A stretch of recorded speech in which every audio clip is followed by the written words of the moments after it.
May have taken a little longer than some would have liked, but ice fishing is making its return for the first time this winter in southeast Minnesota. Our Matt Rainier was out on the ice today speaking with eager anglers who were excited to get back on the water. He also learned some crucial safety tips from the Minnesota Department of Natural Resources. It's taken a while, but ice fishing is returning to southeast Minnesota with the colder temperatures finally arriving in the area. The Minnesota Department of Natural Resources says the mild weather and unusually warm temperatures played the biggest part in delaying the season for Rochester and the surrounding areas. Yes, it's been a very different year for ice fishing for folks. In fact, there's been a lot of places where people haven't been able to get yet at all this season, where usually we would have had ice for a month or more at this point. So it's had a pretty big impact on our ice fishing season so far. For local fishermen, the wait has been well worth it to get back on the ice, close to home, and enjoy one of their favorite winter activities.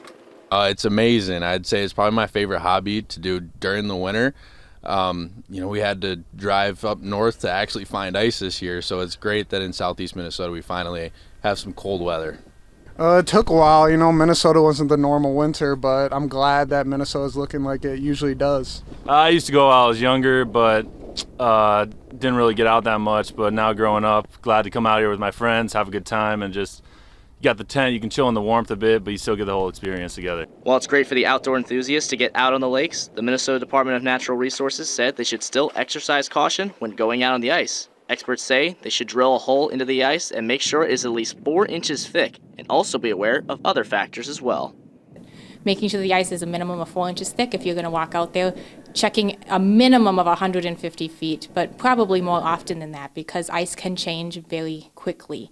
And different bodies of water freeze at different rates as well. So while one reservoir might be completely safe one day, the reservoir, a couple miles down the road could have many open spots.